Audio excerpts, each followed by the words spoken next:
Good evening, everybody, and welcome for a special presentation on stormwater with our guest speaker, Stephanie Covino.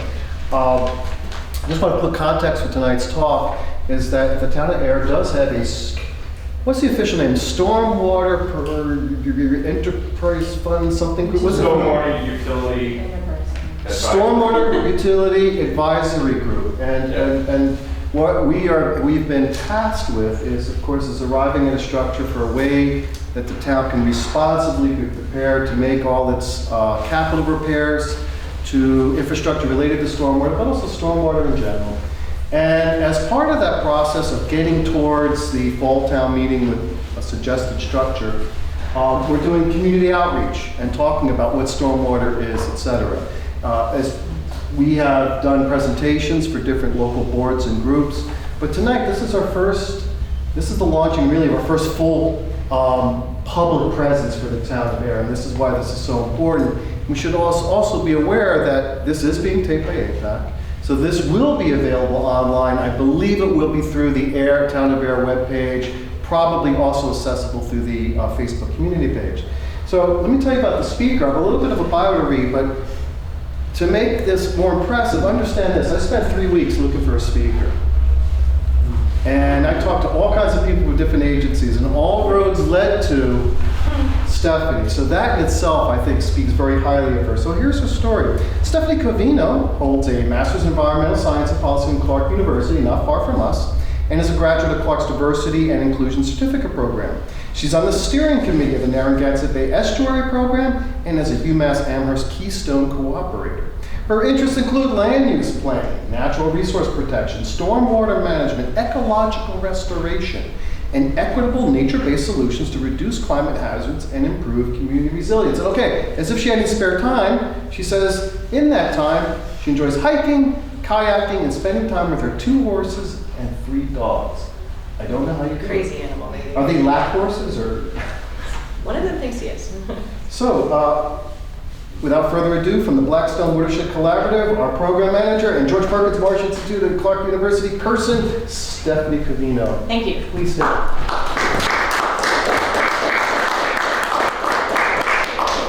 So I'm here just as a kind of person today, but I do manage the Blackstone Watershed Collaborative, which is a group of about 120 different organizations, all focused on trying to drive together on climate resiliency and water quality in your neighbor watershed, the Blackstone, which is Worcester down at Pawtucket. So if you're ever interested in the Blackstone River, I can talk your ear off even more. But thanks for coming today. Just a quick agenda of what we will cover is what's a watershed, what is stormwater, what are the climate change impacts that we are concerned about, thinking about water and infrastructure. Solutions, we'll stop with the doom and gloom and we'll start talking about positive things that we can do. Some of the cost savings that are associated with those solutions. And then I'll give you a quick overview of some different resources to use. They're all hyperlinked, so don't feel like you need to write anything down. I'll give you the PowerPoint afterwards. And then Q&A. If you have any questions in between, like clarifying questions, feel free to raise your hand, let me know if I've spoken too fast, which happens. Or if you're just not familiar with the term I'm using, I apologize. Please let me know. Otherwise, we'll take questions at the end. So I always like to start my presentations, not really with an official land acknowledgement, but always just a reminder of what land we are on. In this area, I think I put that heart in the right spot of Ayer. We're in the unceded territory of Agawam, Nipmuc, and Nomkeek. Where I come from, I'm more so on I'm down here in mostly Nipmuc territory. I also work a lot with the Narragansett. These people have worked and stewarded our land for millennia. They are fantastic land stewards. They are fantastic partners in the environmental work that we do. So just a reminder to include them in whatever kind of environmental stewardship you're doing as well. So what is a watershed? Does anyone feel like they can actually answer that question? I won't make you do it, but. Okay. So it's an area where water goes, right? So if I made a watershed of, a tiny little spot here, if I poured water here, where would that water end up? What is like the lowest point where it would go to? So if you pick the lowest point, all the water that ends up at that point is within that watershed. So I'm going to give you a bunch of different watersheds at different scales, so hopefully it kind of makes sense. Okay? No matter where you are, you're in a watershed. So right now, we're in Ayer and we're in the Nashua watershed. So any water that falls here ends up in the Nashua River, right? If we zoom out a little bit, this area is the same as this little chunk right here. The Nashua is part of the larger watershed of the Merrimack, right? All of this water, I don't know exactly where this water goes, I think it's down there, but all of this water ends up at the ocean, right? So that's an easy point of, if it ends there, all that water, no matter where it falls, ends up there. Kind of, sort of, following? If you zoom out again, we're in the Atlantic Ocean watershed. I always joke that, if you ever have a test, you guys probably aren't taking tests, but if you ever have a test of what watershed something's in, you can cheat and say like, oh, I'm in the Atlantic Ocean watershed. You're totally right. It's maybe not the answer we're looking for, but you're totally right. So no matter where you are, you're in some sort of watershed. You might be in a very tiny watershed. This one is even broken up. If you see the different colors, right? You can think about them in whatever different scale.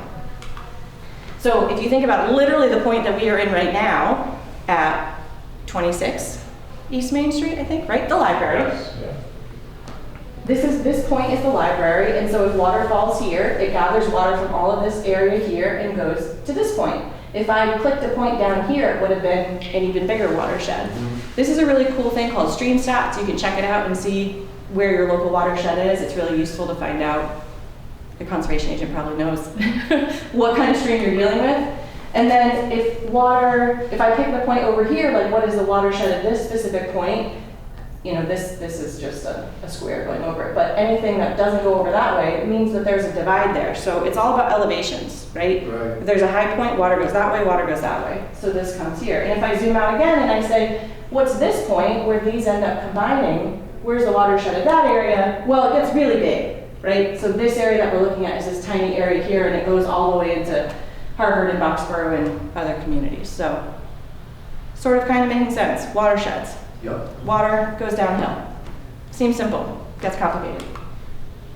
So why do we talk about watershed so much? They really provide helpful, meaningful boundaries. So we think about them at a lot of different scales, but usually we would focus on something like the Nashua as a manageable scale to think about. And when we talk about climate change, the climate change impacts we're experiencing are very water-based. So watersheds provide a useful sort of boundary, and it's meaningful, where they're all sort of in this area experiencing similar things. So this is an area in central Massachusetts looking at August of 2021, 22, and 23, where we had 2 severe storms and then a drought in the middle. This night, we were kayaking, great time to pick a kayak trip of 48 miles. We dragged our boats for 2 miles on the main stem of the Blackstone River. It literally dead-ended, and it was so dry. We have a canal in the Blackstone. It's really messed up hydrology. We don't understand it, to be perfectly honest. We think the water went in the canal. But thinking about climate impacts of both droughts and floods, we try and think about the watershed scale. So we know our climate is changing. We used to be a little bit more careful and tepid when we talked about climate change, maybe 10 years ago, but now because of all the state programs and federal funding around it, we're usually pretty open about. We know that the climate is changing. These are historic changes already. This isn't even forward-looking.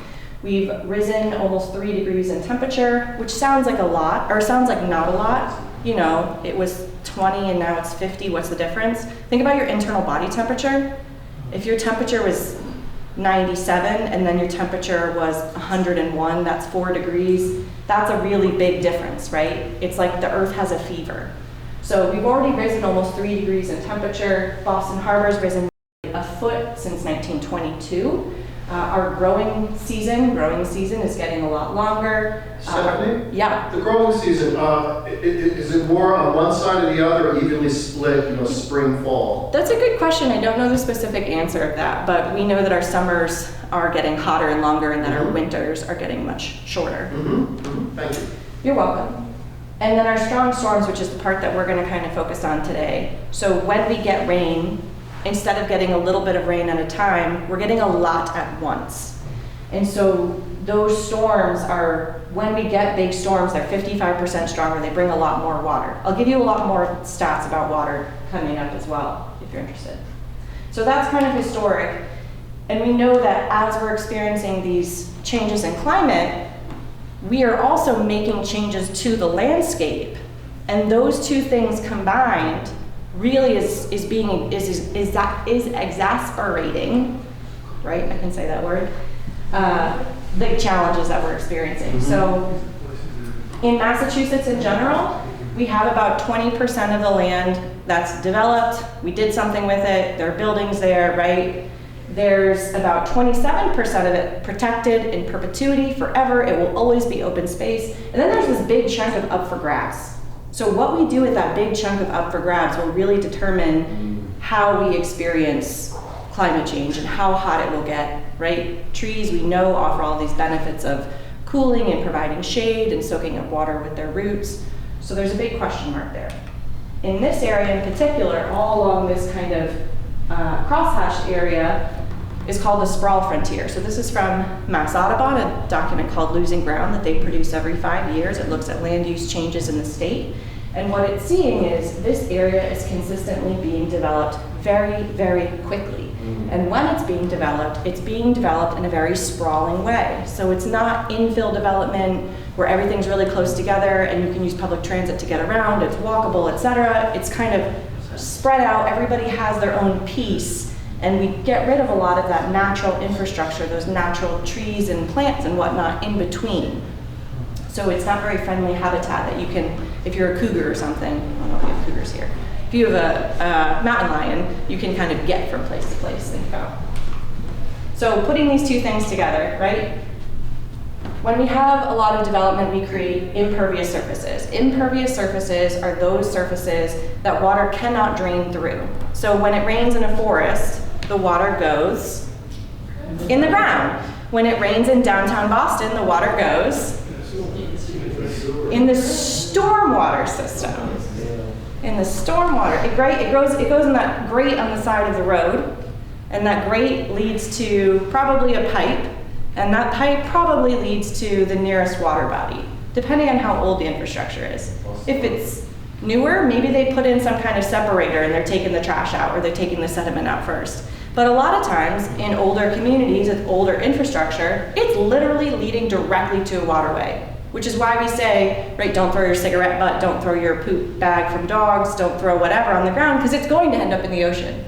It's going to end up in your little stream, and your little stream is going to go to that bigger stream, and that bigger river, and the Nashua, and the Merrimack, and the Atlantic Ocean, right?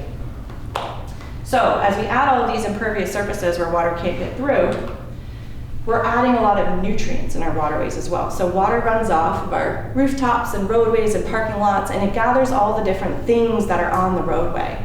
The sediments and the salts and the dirts. And things like nutrients, nitrogen and phosphorus, those attach to those sediments, and so it gets carried along with it into the waterway. What do you put on your plants to make them grow? Nitrogen and phosphorus. When you put those in water, it does make plants grow. It makes algae grow. It can create algae blooms. It creates water quality challenges. And it doesn't meet your permitting requirements for our water quality requirements from EPA. So impervious surfaces, right, adding nutrients. Climate change, increased temperature. What happens when water sits on pavement? It gets hot, increased temperature, warmer waters. Extreme precipitation, right, lots of those big rainstorms. Development, what are we doing? We're channeling water. We're not letting it soak into the ground where it is. We're channeling all that water, putting it in pipes, and putting it directly in one spot, right? All of these different outfalls.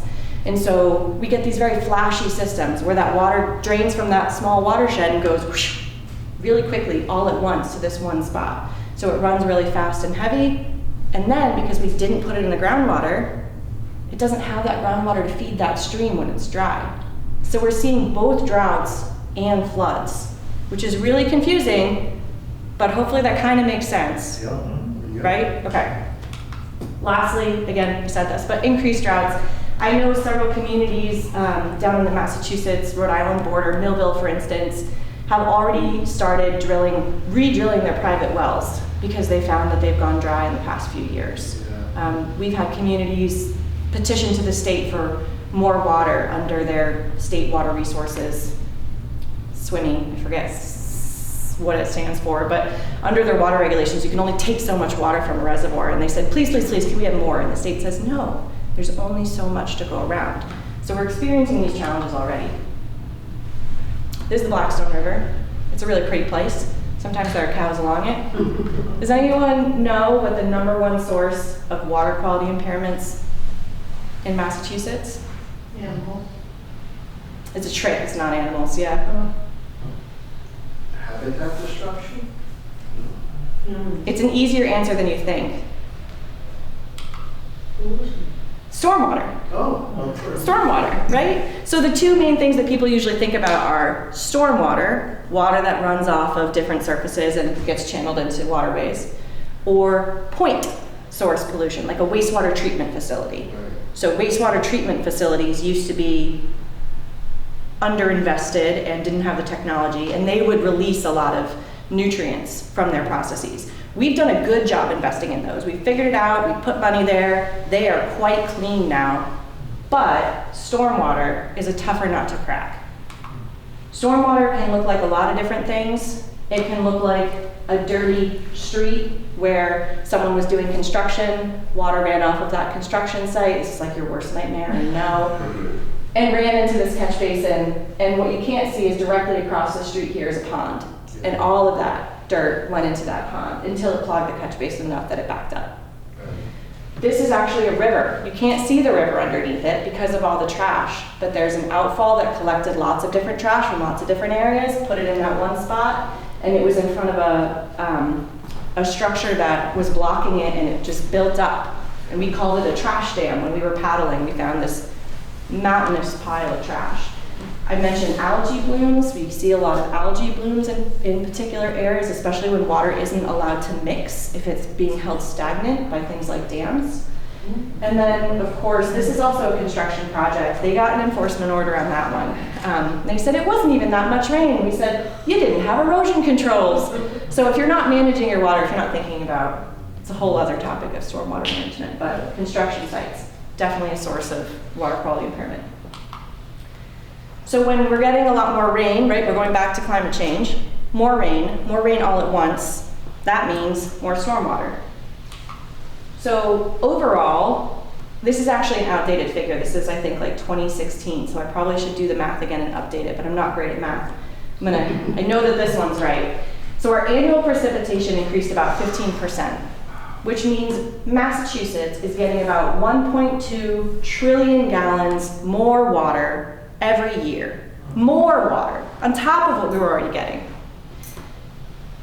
Does anyone want to guess how many Prudential towers you can fill with 1.2 trillion gallons of water? Come on, Matt, you have to tell me. That's a big building. Let's go with 1,000. 9,700. Wow. Can you imagine standing on top of that and having it entirely filled with water below you, and then 10,000 more times? And that's how much more water we're getting. It's a lot of water, right? I mean, yeah, Massachusetts, right? We're gonna spread it across the whole state. That's a lot of water. Of course, more rain, more stormwater, more flooding. Flooding is a whole other topic that we're not gonna get into. And more infrastructure failure. So this was rated as your top culvert of concern in your recent stormwater report, which we'll talk about in a minute. But culverts allow water, theoretically, allow water to go from one side of the road to another. So there's a stream here, there's a stream here, the road wanted to go over it. The stream was where it was. We put the road over it, right? Mm-hmm. When we put the road over it, we put a pipe in between to allow the water to get from one side to the other. When water gets in between, say underneath where the roadway is, between those two structures, or it's just so much water that it blows out, you have infrastructure failure. Roads can collapse, culverts can collapse, and let me tell you, it's very expensive. You know, it's very expensive to try and fix that in the moment. So our infrastructure was not built to climate change standards, right, in the future. Our infrastructure wasn't built for the climate we're experiencing today. It was built 100 years ago for what we thought was fine 100 years ago. So looking at our design storms, right? So this is looking at really old, like 1930s to 1950s data, 1890s to 1950s, I believe. is this technical paper 40. How much did it rain historically, statistically, between like 1890 and 1950? We would have said, oh, about 6.6 inches. That's our once in 100 years, we'll get 6.6 inches. Man, that's a big storm. If you look and extend that data set from 1950 to like 2014, not looking at future, just extending that data set to be bigger, we're looking at more like a 7.5-inch storm being our once in 100 years. So that's already a 22% increase that we weren't accounting for when we're designing things. Now think about that massive increase on top of that, of what we think will be coming, or what we know will be coming. Our infrastructure is not built for that. In particular, so we looked it up, you have six privately owned dams in Ayer and 3 publicly owned, town-owned dams. But even if your neighbors have dams, if there's a dam upstream that fails, that's a concern, right? Vermont went through some serious flooding. Leominster went through some serious flooding just next door because of dam failure. There's that top culvert again. This is some flooding that happens routinely. This is routine flooding on Cambridge Street in Worcester. If you ever get off 146 and take a left, it's right there. It's flooded all the time. It's flooded so often that this is the only place in the city of Worcester, I used to work for the city, only place in the city of Worcester where there's a tiny little building right here and it actually pumps stormwater to get it out from that spot because it floods so often. They can't do anything about it because there's a railroad there and you can't upset the railroad companies. We know. Yeah. So Ayer specifically, right, we know that our infrastructure wasn't built for climate resilience, and we know that we have a lot of infrastructure. So I take zero credit for any of these stats. I stole them all from you. Thank you for putting them together. But you have over 1,000 catch basins in town. So catch basins are those things on the side of the road, right, where it's great, the water goes in, gets to the stream. 22 miles of pipes, 85 culverts, 3 publicly owned dams that you're responsible for. This is infrastructure that you're responsible for. Thank you, DPW. Thank your DPW person today. Nearly 400 manholes, 140 outfalls, which that graphic cut off, sorry, and then 20 different water quality treatment units. Could you define an outfall for us? Yes. So an outfall is where that water collects and then goes out into the river. So it goes in the grates on the side of the road, catch basin, goes in a pipe, and then that pipe outfalls into a stream, a river, a pond, an ocean, whatever. So when you're looking at a waterway and you see a pipe and there's a little water dribbling out of it, that's an outfall. Thank you. You're welcome. And those water quality treatment units, I'm not sure if those are like vortex kind of things or rain garden kind of things. So yeah, this includes all different types of BMPs, but we do have 2 or 3 with vortex style hydrodynamic separators. Yeah, so that means basically it spins the water fast so that the sediment comes out and then you have cleaner water. Or you have something like a rain garden, which uses nature to put water back in the ground and filter it. Because again, what do plants need that we don't want in our water? Nitrogen and phosphorus. They'll take it out for us.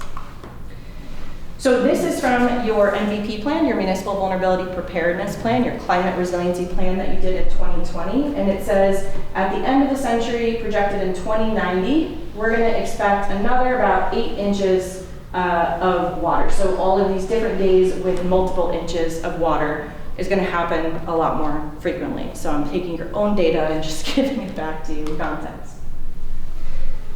Which of these would you rather swim in? Thinking about all these different things. That one? Why? There's trees. What do trees do? Filter the water. Filter the water, right? Yeah, it's actually a trick question. Don't swim in either of them because they're both the Blackstone River and it's not clean enough for you to swim in. But you can paddle it when you paddle it. So when it rains here, the water gets filtered by all of these trees. It gets pretty clean if it wasn't clean already and goes in the water. When it rains here, it runs off of all of these surfaces. It gathers all of this sediment, all of these nutrients, those are my dirty colored water there, and it goes into that river, right? Not as clean, which means, again, not meeting your permit requirements either, challenge. So this is a map of air and where your different waterways are. So these different colors are whether waterways are impaired, meaning they have poorer water quality and they need a plan to be able to improve that water quality. So red is impaired and needs to be able to create a plan. This isn't your fault, this is DEP not having enough resources to make those plans. And then your orange one is another kind of impairment, and then yellow, which doesn't really exist here, is another impairment. But these ones are, I guess, good. So good job on those. But just knowing that this is already happening, we're already having these water quality impairments. So what are different ways, now that we kind of like know what stormwater is, what are different ways that you have experienced it? What are kind of the negative things that you maybe have encountered with stormwater? There aren't wrong answers here. Flooding. Flooding, makes sense. Washouts. Flooded basements, washouts. Anyone else? Even pipe failure, we've had that in our old infrastructure, a lot of old corrugated metal pipe. Yeah, absolutely. So I anticipate a lot of those. Flooded streets, flooded basements, sedimented water, dirty roadways that banged in my existence when I worked in Worcester. Yep. Failing culverts, failing other infrastructure, algae blooms, health concerns, beach closures if you have public beaches. All of these things can be attributed to stormwater. All of this to say stormwater is important. You came in here today and you were like, I'm gonna go to this like stormwater presentation. It's really boring and I don't know what it really is. It's so exciting and important, right? I used to do that all the time. Right, No one yes. believes it. Anyone wants to learn more, you can go to this girl, she'll tell you. But okay, negative, negative, negative, negative, positive. So air is actually super ahead of the game. You guys invest in your infrastructure, you have planning documents, you've thought about this before, you've put in time for climate resiliency, you asked someone to come and talk about stormwater and are recording it. So you're doing the right thing here, right? You're better off than a lot of other communities. But what I really wanted to highlight of importance are what we call these nature-based solutions. So I mentioned you have those different water quality treatments. Some are like Vortec, we're gonna spin water fast, take the sediment out. And others are more natural solutions. So NBS, one of those acronyms, I'm sorry, these acronyms, they protect, restore, or manage an existing ecological system or mimic natural processes to offer a lot of different benefits, including public health, clean water, increased natural hazard resilience, or carbon sequestration. So I'm gonna put them in an order of kind of things of what you wanna do in this order as well. So number one, conserve your natural areas. You have a lot of conservation land as well. You have a lot of open space that is not yet conserved, and you have an opportunity to conserve. Mm-hmm. They give you a lot of different ecosystem services already, right? They're giving you clean air, they're managing your water, putting it back into the groundwater supply, they're cleaning it, et cetera, they're cooling. And then you have, when you're doing new development, make sure that you're thinking about stormwater management. You're putting in ways to clean that water as it comes off of those roadways and buildings and whatever. And we'll talk about why financially in a minute. And then there's the last one, which is, okay, you have old developments, old infrastructure as well. Sometimes you need to restore that resilience and need to fix what you've already done. It's more expensive to do that, but we can do it. And we can do things by adding in nature-based solutions, for instance. So this is in Broad Meadow Brook in Worcester. It's the largest urban wildlife sanctuary in New England. They have 450 acres. It's beautiful if you'd like to go visit. It's $3, and if you tell them I can't pay $3, I'm sure they'll let you in. And they redid their parking lot and they managed all their stormwater on site. None of their stormwater goes into the public system. It all goes back into the ground through a series of rain gardens. It's pretty impressive what you can do. We kind of lump nature-based solutions in two different umbrellas, or nature-based solutions are the umbrella for those two different things. One is that natural kind of green infrastructure that already exists, that's nature, and then you have your low impact development. This is sort of your engineered solution that you try and do to mimic nature. We know that these different solutions can offer us a number of different benefits, including managing nutrients, cooling our waterways, reducing that flashiness, right? Put it back into the groundwater. Don't just collect it all, put it in one pipe and make it fast in one spot. And manage that drought and water shortage by putting it into the groundwater supply. We also know, especially after COVID now, that we really rely on these natural systems for our own benefit as well, right? Everyone was like, get me outside, I need to take a hike. We actually overused a lot of our open spaces. So it's so important for physical and mental health, for recreation, for tourism coming in. Our built infrastructure, right? What happens when it rains a lot? That built infrastructure might fail. So if we can protect it with these nature-based solutions, taking away some of that water so it's not overwhelming our infrastructure. Our transportation system, same thing. We don't want our roadways to fail. And municipal services. So what if an important culvert fails to your senior center? Or another area of your community where people might need to be able to get out of their houses. They lose power, they're flooded. How do you get to them? Making sure that your municipal services can get all places and that you always have redundancy, you always have a backup plan. We always want to think about how we implement these nature-based solutions to address all of these different things, but also consider what are our avoided costs, how can we save money by being proactive, how can we enhance safety, especially for our most vulnerable residents, and how can we overall improve resilience, and there's that thing of like permitting requirements. Usually normal people don't think about this, but it can be important and financially important for all of us as well. So, there are different ways that you can encourage nature-based solutions in local projects. We kind of talked about this already, of that like conserve, protect, restore. So let nature do its job, try and protect what you already have. You do a good job at this as well. So you do what's called open space residential design. So when you're doing a subdivision, you're protecting some of that open space. You're not just sort of blocking it off into parcels and saying, okay, do whatever you want. You're saying, let's combine all of these houses, put them in a one sort of area away from our wetlands, our potential floodplains, important species that might be there, maybe old even beautiful rock walls that we want to protect, or 150-year-old oak that we want to protect, right? So for instance, if this is the parcel, you can cluster that housing together and no one has to manage all of that beautiful open space, but they have access to it. We are finding that this is more and more preferable for people who are buying homes as well, especially if you're retaining some of that older tree and vegetation between houses, so that as soon as you get there, it feels like an old neighborhood. It doesn't feel like a 1990 subdivision where we just cleared the whole darn thing. We also want to build smart, right? Promoting this compact infill, reducing parking requirements, building near transit. You know, I live on 40 acres out in the woods, and so I forget sometimes going out into like the near Boston area. You have the T running through. I was like, how wonderful that you have the T stopping at the public library, right? This is a easy transit area, which is wonderful.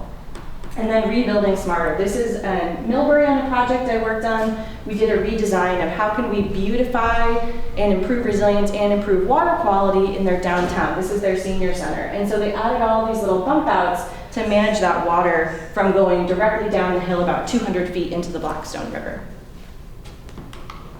So one thing that you can do, this is like the most boring of the boring stuff that I'll talk about today, is looking at your bylaws and regulations. You've done that, check mark, great job. But these are ways that you help influence what development will look like in your community. What we find is that communities, after having done about 12 of these in different communities in Massachusetts, most communities, if you ask them what they want, they'll tell you one thing. When you read their regulations, what developers are seeing is something very different. We often unintentionally prohibit, not even discourage, but prohibit that sort of smart, low-impact development stuff. We say you have to have curbs everywhere. You have to use this type of bituminous concrete. You have to do all of these things, and we're very like, we don't want people to like mess up, so we're going to tell you what to do.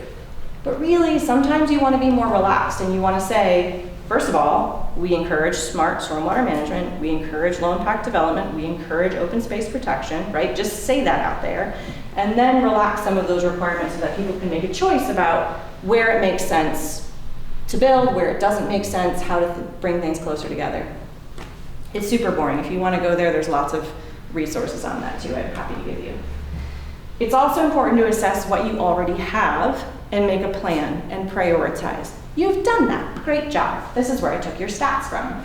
So you have this stormwater asset management plan that was created in 2022. For instance, this is just one small piece of it. It looks at all of those culverts and says what kind of condition are they in, their inlet, their outlet, the roadway itself, how much scour there is. If there's scour means that there's a lot of water coming very quickly, right? Which means it's probably an undersized culvert. It's not managing that water well, more potential for flooding. So you've done that. You have a plan, you have prioritization, great. Avoiding emergency costs, thinking about being proactive, right? So this is an example of a great condition culvert or pipe, and on the right, a poor condition one. You can see the roots coming through. What happens when you have culverts fail is water gets in between that pipe and that roadway. We know that that's happening because there's a lot of dirt and roots in there. So you can either wait for it to fail and then spend a whole lot of money, and people get really mad at you because they can't get to their houses on the route that they want, and you don't get grants for an emergency situation very easily. Or you can plan ahead. You can think, okay, this is the one we want to do. I'm going to put it into all these different planning documents that this is important. I'm going to apply to a bunch of different grants, and instead of paying 100% of this replacement, maybe I'll pay 30%, and we'll get the other money from the state or the feds or whomever.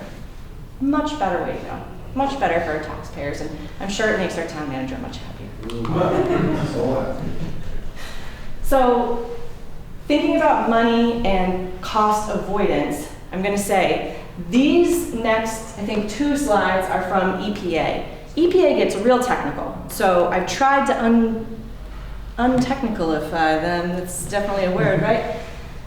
And make them easier to understand. But what this is saying is that depending on how you build and how you manage your stormwater in the beginning, you can save a lot of money.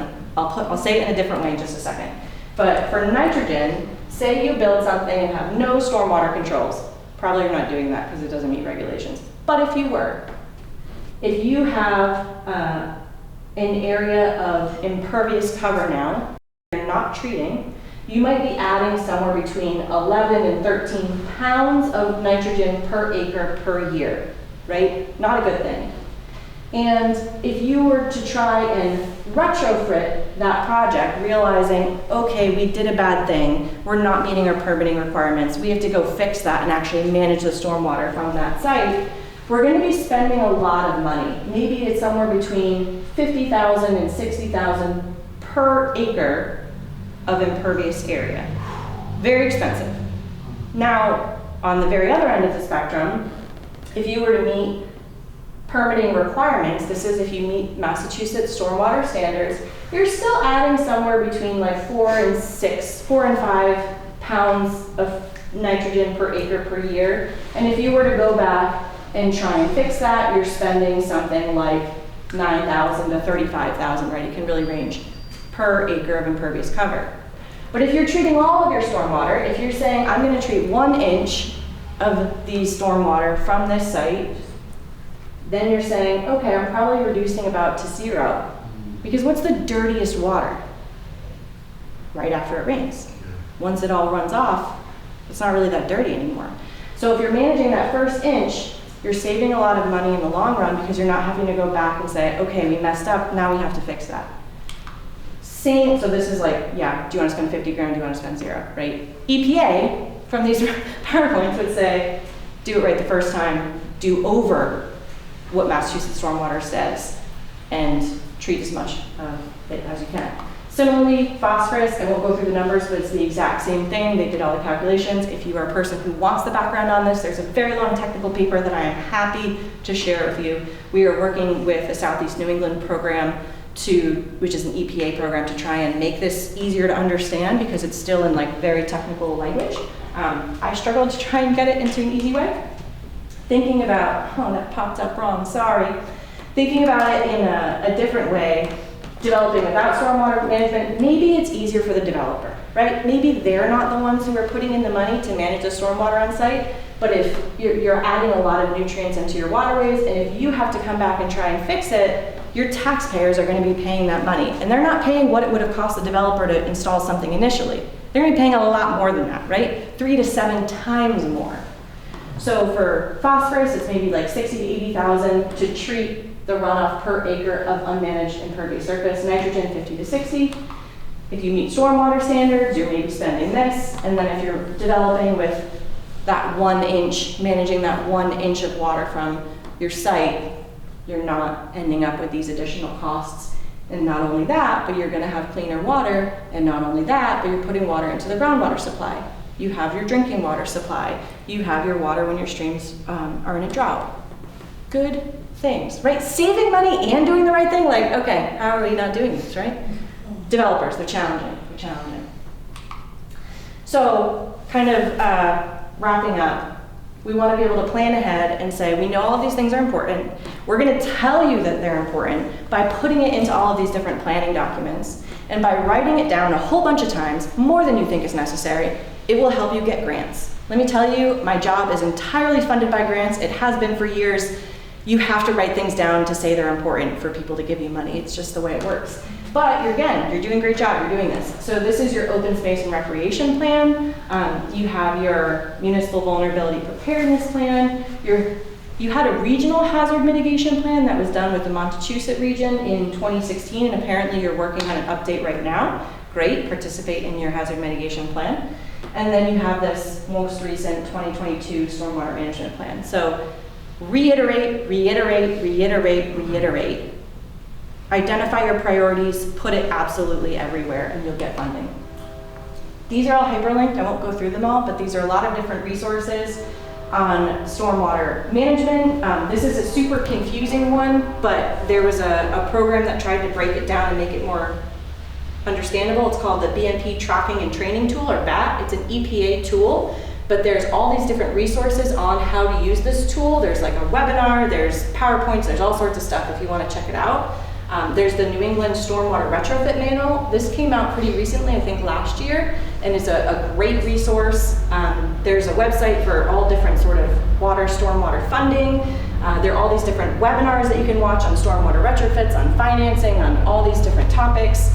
These are all funding opportunities on culverts and dams, depending on if you are thinking about changing something to have ecological benefits, to have public safety benefits, or to have community strength benefits.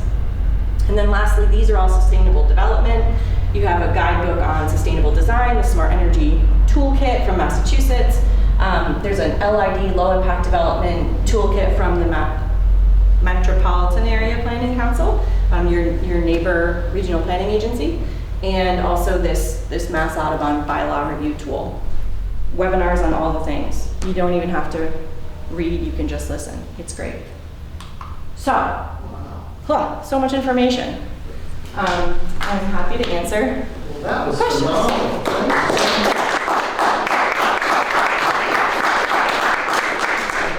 I just want to get up here to say, that was even better than I expected. I think you went over the call to incorporate specific air qualities, features, and did the research. I really appreciate it, and I learned a great deal. I had never thought about watersheds nesting one inside the other, but of course.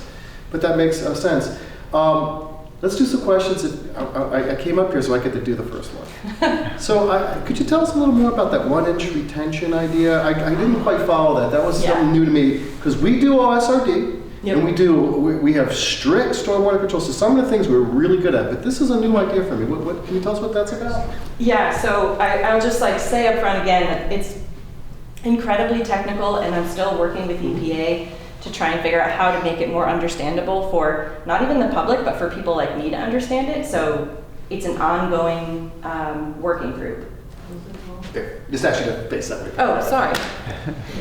So it's an ongoing working group, but basically when we have development standards, so okay, you're going to build a new office building. It occupies 50,000 square feet, and therefore you have to meet the Massachusetts stormwater standards.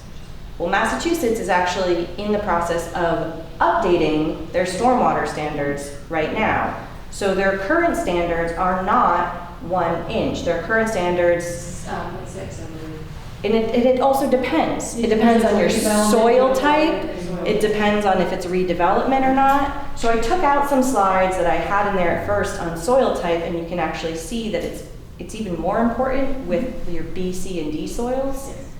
So what that research is pushing for is to say, when it rains 0.6 inches, you should be able to manage all of that water on your site and don't let it run off and go into the stormwater system that the municipality manages. Now it's saying, okay, now if it rains up to an inch, you should be able to manage all of that on site. They're in the process of updating it and then moving it to, the discussions to move it to an inch, but it hasn't been finalized. So on one side, you have developers pushing back and saying, that's too challenging. And on the other side, you have municipalities saying, I don't want to pay for it later. You pay for it now and make it more cost effective. Don't make me pay 5 times more in a few years to meet my stormwater permit requirements. So I would highly encourage you to look over those changes and tell DEP what you think about them. Thank you. Yeah, can I add, Dan from DPW, our local stormwater bylaw is more stringent than the current state standards, which are, kind of working on more. But, Right. Which does include up to 1 inch storm retained on site, 1 inch of water impervious on site retained in this and/or pollutant load that is held on Right. like 90% of the TSS. I don't remember off the top of my head, Right. but we are a little more forward here. So the things to consider in your regulations are whether it says that if it's only A or B soils, which are more well-drained soils, or if you're also requiring that or having sort of higher standards still for C and D soils. I can send you this research which says it's really important to actually do it for C and D soils, and it shouldn't be very much of a overly onerous. And the other thing to think about is 1 inch is great, and 1 inch is also great for more temporary stormwater management in the development process, because that's when a lot of challenges occur of sedimentation. But also think about when you're getting your stormwater reports and saying, okay, you have to give us the report for what it would be for your 10, 25, 50, and 100-year storm. I'm pretty sure I read this right, what your regulations say is you have to use whatever data stormwater standards say. Stormwater standards don't make you use NOAA Atlas 14 or Cornell data that uses a bigger data set. Again, still historic, not future, but a bigger data set to understand we're having bigger storms. So that's a change that you might be able to make to say, you have to use this different data set. Or if the stormwater standards change and we have to use that data set anyway, I don't trust them, I would just do it yourself, but, or you can even say climate informed data. You can say NOAA Atlas Plus, Yes. which says this is a X percentage more. Sorry to get really technical, but yeah.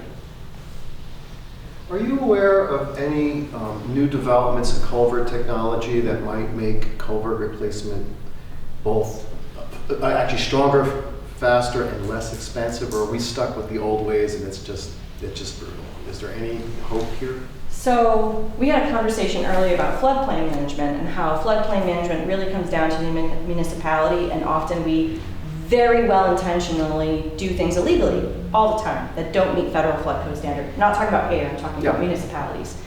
Very same thing is true with culverts. Municipalities, I don't know Ayer, often do things like invest in a culvert without making it meet Massachusetts stream crossing standards. Or they will slip line the culvert, which means they put another smaller pipe through it. It's illegal. You're not supposed to do it unless you have a permit from the Army Corps of Engineers.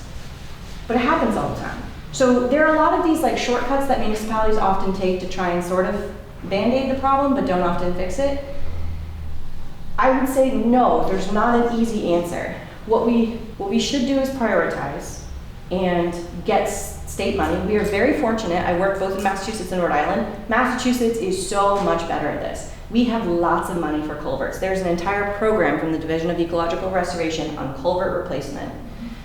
So making sure that our culverts are meeting those stream crossing standards, which were originally designed for more ecological benefit, but kind of serve as a proxy for resilience as well. You want to make them wide enough, you want to make them tall enough, a large volume of water should be able to pass through them is the basics of it. So you can do things like, you know, pre-cast box culverts, which maybe are a little bit cheaper, you can kind of drop in. But I would always encourage to over-design rather than under-design.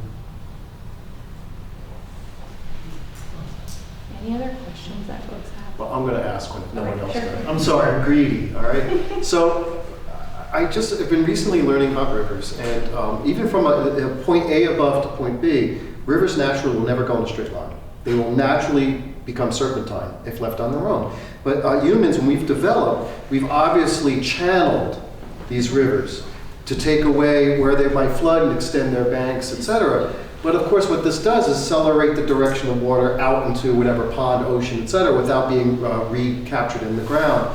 And my question is, you know, in those really well-developed areas in major cities, like look at Boston or Worcester, what hope is there? What do we do about, we've already made the mistake 100 years ago. Is there any hope for us in correcting the rivers now that would be productive? Yes. Oh, there you go. Okay. You can fix it. You can fix it. This is floodplain management 101, which I didn't want to get into. Rivers do this. It lives here, it floods, it has a natural floodplain, it goes back. When you make it straight and you build around it, okay, fine, but then it rains and the water wants to go where the water wants to go and it will flood. And if it doesn't flood directly there, it'll go downstream and flood somebody else. If you're filling a floodplain, you are messing with somebody. It's you, it's your neighbor, it's someone downstream, it's another community. Don't fill in floodplains. Please don't fill in floodplains. Yes, you can restore them. Sometimes it might mean moving houses when we get to the extreme end of it, but that's really kind of what we're thinking about, Okay. especially in coastal areas in the next 20 years. But there's two issues. There's the flooding, but there's also the waste of good fresh water, right? I mean, if you're just accelerating it in a straight line out to the ocean, that's water that's not going into your aquifers. That's not recharging Right. your source of fresh Right. water. So it's both of those things at the same time. It's like slip lining a culvert. You're making that water pass much faster because it's a slippery surface and it's a smaller area, and it's like going through a hose, right? Instead of going through a big open faucet. Yes, restoring natural floodplains is important. Retaining what wetlands and natural areas you have. Wetlands are like our greatest resource. There's a big poster at DEP that says, wetlands are our common wealth. Get it? Yeah. Mm-hmm. Yeah, I always remember that one. So restoring wetlands as well, expanding wetlands where they maybe were lost previously. Worcester's put a lot of their rivers and streams underground. Yes, right. Daylighting those rivers and streams, giving them natural banks and natural floodplains again. Are they doing that? They have. I don't know if there's a huge push to keep doing it, but they have slowly. Yep. Okay, good. Anything else? Well, I just want to say thanks, Stephanie. That was extraordinary. Thank you Great. so Yeah, much for you're coming very out to welcome. this. Thank you.